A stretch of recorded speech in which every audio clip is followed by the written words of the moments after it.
Today, I will show you a 2018 South Korean superhero film titled Psychokinesis. Spoilers ahead. Watch out and take care. In Seoul, South Korea, Shin runs a very successful fried chicken restaurant at a very young age. She hasn't gone to college because she wants to work to help her mother, who had to make an extra effort after her father abandoned them when she was just a child. Rumi and the owners of the other shops in the neighborhood find themselves in trouble when a mob-run construction company, Taesan, buys the land and plans to demolish all the buildings in order to build a large shopping mall for tourists without compensating the small business owners in the process. One night, Rumi is woken up by a group of hired thugs that arrives at the area and forcibly takes her out of her own place. Her mother arrives shortly after and isn't allowed to enter either, so she gets in her van and drives through them to make them move away. However, her plan is short-lived. The men quickly regroup and drag her out of the van as well, only to drop her on the ground when she tries to struggle out of their grasp. She hits her head on the edge of the sidewalk and instantly loses consciousness, causing the thugs to back away as the neighbors arrive to help a crying Rumi and take them to the hospital. Sadly, her mother dies during surgery, and as she cries one last tear, a meteor lands on the mountains and infuses the local spring with a special energy. The next morning, Rumi's father, Shin Suk-hyun, drinks that water when he visits the area and notices it has a bad taste. Afterward, he goes to his job at the bank, where he works as a security guard. While chatting with the cleaning lady, he shows her how he always steals coffee packets from the waiting room, sometimes toilet paper too, and encourages her to do the same as he shares one with her. He also complains about an upset stomach, which he blames on the spring water. Hours later, when his shift is over, the other guard scolds him for always arriving late, but he doesn't care and calls him a nagger. He also sees the cleaning lady being scolded by their superior, who has found all the coffee packets she stole. Suk-hyun pretends he doesn't see them and walks away, but he does think the cleaning lady had been dumb for taking so many at the same time, making it noticeable.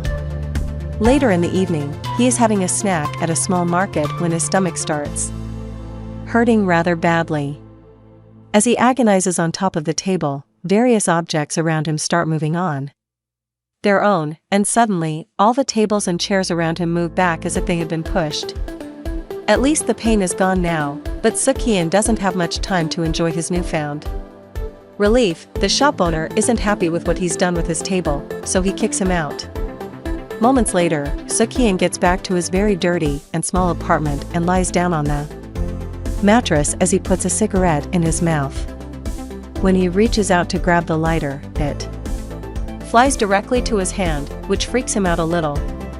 However, he doesn't get to examine the situation much further because he's interrupted by his phone ringing. It's his daughter, letting him know her mother has died. Suk-hyun puts on an old suit and goes to the funeral, where he walks past Rumi, not recognizing her at first because he hasn't seen her in years. Their meeting is rather awkward, and they don't get to talk much anyway because the funeral is suddenly crashed by President Min, the man in charge of Taesan's operations, and his thugs. Rumi calls him out for coming, saying they should only see each other at court. But Min pretends to be upset and stressed, saying her mother died while driving and they shouldn't be blamed for it. Furious, Rumi tries to kick them out, but before things can get violent, her lawyer Kim Young-hyun cuts in and tells Min this should be decided by the law. Before leaving, Min tries to give her condolence money, but Rumi turns it down. While the neighbors comfort her, Young-hyun introduces himself to Suk-hyun and takes him around the neighborhood to show him the damage the thugs have done to the local businesses. Suk-hyun looks a bit sad when he sees the restaurant destroyed but doesn't get involved in the conversation. He just accuses Young-hyun of only helping Rumi to get in her pants before leaving. On his way home, he remembers the cold way Rumi looked at him and makes an angry gesture with his hand, causing a pile of trash to be thrown back as if he had pushed it. he remembers what he had done with the lighter and rushes back to his apartment, where practicing with the lighter proves his theory. He has telekinetic powers. Soon he's moving every object on the floor at the same time. Afterward, he goes to visit his fellow guard at the bank and asks him if illusionists make good money. The man tells him of a nightclub down the street where some performers make up to $1 million a night. The next morning, after leaving her mom's body at the cemetery alcoves, Rumi returns with her father and friends to the shopping arcade where all the shop owners are hiding from the thugs that are camping down the street. They have been around the area a lot, breaking windows, leaving graffitis, and causing scenes. Young Yeon asks them to be patient while he continues to meet with the prosecutor, but most of them believe the law will be bought by the construction company. While discussing how to protect the place, Mr. Kim and his wife propose to get a bit more violent. Perhaps even using Molotov bombs like they've seen other rebels do. The thugs have been violent with them, after all, but Young Yeon thinks that will only make them look worse in the eyes of the public. Suk-hyun interrupts the conversation then to tell everyone this is too dangerous and they can't win, so they should all find a new job and Rumi should allow him to help her. Perhaps even go to college as well. This attitude infuriates the neighbors who start yelling at him. So Rumi kicks him out. In the evening, Suk-hyun goes to the nightclub and shows his powers to the owner, who immediately hires him as a performer. The following day, Rumi and Young Hyun meet with the prosecutor's supervisor, but he doesn't bring good news. The autopsy report isn't enough to prove anything, since it only shows the bruise and Rumi's mother could have acquired it by falling herself. The only other evidence they had was a security camera from a nearby car, but the owner claimed it was fake after Taesan bought him out. After lunch, Young Hyun insists on helping her get her van out, even if he has other things he should be doing. When she arrives at her neighborhood, she ignores Suk-hyun, who has been waiting for her after she didn't pick up any of his calls. He asks her to have a private chat, and once they're far from curious ears, he tells her he wants her to live with him and go to college, and that he's earned enough money to support her. To prove it, he uses his powers to make some silly tricks with a tie, then makes various objects in the room float, but Rumi doesn't believe him, thinking they're just parlor tricks. She gets rather angry and calls him very irresponsible for wasting time with magic tricks, pointing out he's just running away the same way he did when she was 10. Suk-hyun tries to explain he divorced his wife to protect her and Rumi from the debts his father left him, but Rumi doesn't believe this is the only reason. She clearly remembers how he pretended not to see her the day he left, crying. She says having him trying to act like a dad after so long is disgusting, and leaves. While walking away, he notices Min and his men getting in their cars ready to attack and decides to follow them. Back in the arcade, the shop owners are alerted of this, so Mr. Kim and his wife go to find the police while the others barricade the entrances. When the thugs arrive, they manage to break the barrier and get in, assaulting all the neighbors while Min's assistant records everything with his camera. The shop owners are clearly at disadvantage here, but soon things turn in their favor when Suk-hyun arrives and begins using his powers. He pushes all thugs back, tossing them around or even throwing things at them until they're separated from the civilians. These men get scared quickly, not listening to Min when he orders them to attack. Only one of them dares to come forward, and Suk-hyun twists his arm and makes him float in front of everyone.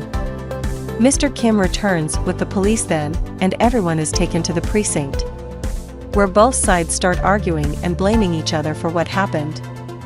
The officer isn't happy with all these people making a scene in his office, so he decides to watch the recording and decide from there.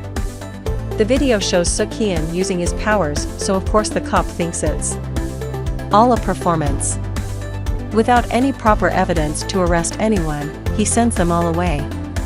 The shop Owners show sad expressions at first, but as soon as they are far enough from the precinct, they start laughing and celebrating, having finally won one battle again, Min and his men, and they start gaining some hope now they have Seok-hyun on their side, even if Rumi doesn't look too amused by the idea of having him around so much. Later in the evening, the thugs that are camping outside the neighborhood see some trash floating around, and they run away when they see their car joining it. It's Seok-hyun, who is using his powers to create an extremely strong barricade around the market to protect the local businesses. When Young-hyun asks him how he acquired these powers, Seok-hyun says he thinks they were given to him by his ex-wife so he could be a better father. Then, Young-hyun tells Rumi that her father had only been against this plan because he doesn't want her to get hurt, and the reason why he gave Rumi a name that means lowly and weak is because of an old tradition that says ghosts would only take kids with noble-sounding names, not because he thought badly of her. Meanwhile, the men that had been camping at the market go back to Min and tell him they want to quit because they're scared, but he doesn't have time for them. He's worried because he's received a call from the company owner, who isn't happy with the lack of progress. The next day, Rumi gives an interview to a small local channel, hoping to get some support from the public, and reluctantly accepts to have lunch with her dad. She tells him he should see a doctor in case these powers are damaging his body, but he promises he is fine. At the same time, Min and his assistant are having lunch with director Hong, the owner of the company, who can go from nice and smiling to absolutely nuts in seconds. After discussing the food, she calls for her own thugs to come in and beat Min up while she records herself on the phone, pretending she doesn't know these violent people and she's also a victim. This is a strategy her legal team provided so she doesn't get sued later. When they start discussing business, Hong reveals she already knows about Seok-hyun because she saw the video, and Min swears they could easily evict all the shop owners if it wasn't for him. Hong tells him this is something very simple that she'll take care of. Later in the evening, a recording of Seok-hyun using his powers appears on TV, and a so-called expert claims he's using special shockwave weapons given to him by North Korea. 48 hours later, 2 cops show up by the barricade to arrest Seok-hyun since his bank employers accuse him of theft. Thinking it's just a misunderstanding that can be cleared up without causing a scene, Seok-hyun accepts to go with them, only to be handcuffed and kept in custody. Rumi calls Young-hyun to ask for his help, and he promises he will be there soon before picking up another call with even worse news. It's the prosecutor, informing him that one of Taesan's employees has turned himself in for killing Rumi's mother. This is all part of Hong's plan.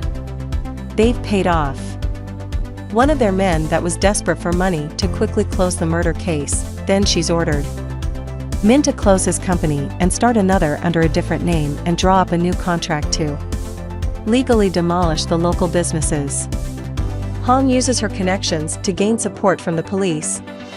So after Seok-hyun is removed from the equation, a large group of officers arrives at the market, led by Min and his thugs. Young-hyun calls Rumi to tell her all of this and ask her to run away, but Rumi hangs up on him after expressing her wish to fight until the end. Meanwhile, Hong visits Seok-hyun at the precinct to make him an offer he should work for her and her company, or she'll release a statement that marks him as dangerous for the public. She also jokes about a hidden option 3, being him actually going out there and winning that fight, which she thinks is impossible. Hong says she'll give him some time to think about it before giving him her business card and leaving. With the presence of the press around them, the cops try to advance against the barricade, but Rumi and her friends keep them at bay by using Molotov bombs. They have no choice to run away, however, when the police bring over an excavator that they start using to destroy the barricade. While everyone runs, Rumi falls and sees Mr. Kim is stuck under some debris. She goes to him and helps him get out. At the same time, the barricade explodes, pushing them both away from the area. Fortunately, the other rioters find them and help them come inside. The police officers manage to break into the market area, and now they've surrounded every entrance. It's almost impossible for Yeon to get in to help. He calls Rumi, who is with the other shop owners at the arcade, trying to keep the door closed, and he tells her everyone should escape to the roof or they'll get arrested. All this is being shown on TV, so Seok-hyun learns about it when the cops tune in. They turn the TV off when they see him watch though. So Seok-hyun uses his powers to take a phone from one of the officers and see what's going on. Remembering the last time he failed his daughter, he decides he won't allow this to happen again and proceeds to break his handcuffs before opening a hole in the cell's door. With an explosion, he escapes the precinct by jumping through a window and landing near Hong, and as soon as he sees her, he revengefully destroys her car. He gets away by discovering he can use his telekinesis to fly, but after a few miles, he hits a building and falls to the ground. A giant screen that shows the riots reminds him not to give up, so after taking a couple of big leaps that push away the cars on the streets, he takes flight once again. Back in the neighborhood, Rumi and the others all make it to the roof except for Mr. Kim, who is pushed off by the police and is left hanging on the railing of the stairs. The cops start aiming their water cannons at him, causing him to slip and fall, but Seok-hyun arrives just in time and rescues him in midair. He leaves him on the roof of a building far from the area before flying back, ready to help until he accidentally crashes against a portable building suspended on a crane that the police are using to get more cops on the roof.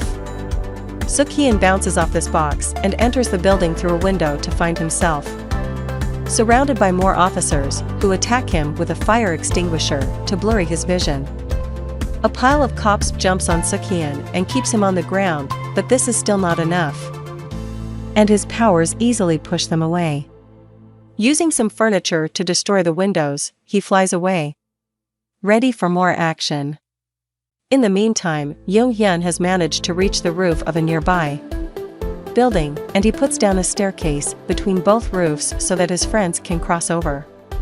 Unfortunately, it's too late for Rumi, who is captured by the cops in the suspended box. Another group of officers arrives through the normal stairs and starts assaulting the shop owners, until Seok-hyun arrives and pushes them all away. Once again, all the cops jump on him together, but they aren't a match for his powers, and he easily knocks them out while Yeon helps everyone cross over. After taking care of all the remaining police officers, Seok-hyun uses his powers to push every neighbor to the other roof in one go before going to look for his daughter. The suspended box starts losing stability, but Min tells the cops not to be cowards and stay there to arrest everyone. The crane suddenly hits a building by accident and one of the box suspenders breaks, causing an officer to slip out, only barely saving himself by holding onto the open door. Rumi sees this and tries to help him, first alone but soon with other cops helping her as her father finally comes over and makes an extra effort with his powers to bring the box over to the roof. When the portable building lands, the shaking makes Rumi fall, but Seok-hyun doesn't hesitate and flies after her, rescuing her right before she hits the ground. After apologizing to her for everything, she leaves her with her friends and asks Yeon to take good care of her before flying away to meet Min. He tells him they've won right before punching him, but afterward, he puts up no resistance and turns himself into the police, who waste no time and arrest him. 4 years later, Seok-hyun is released from prison and is picked up by Yeon, who tells him he's engaged to Rumi. When they drive by the area her old restaurant used to be at, there's nothing but an unoccupied plot. It turns out Taesan's project was not profitable and construction has been delayed. When night falls, they make it to a new restaurant where all their old friends are having dinner and happily receive him with open arms when they see him. His daughter is there too, and Seok-hyun discovers this is Rumi's new business. At her request, he uses his powers to help her serve the beer mugs as he notices she's chosen the name Superpower Chicken.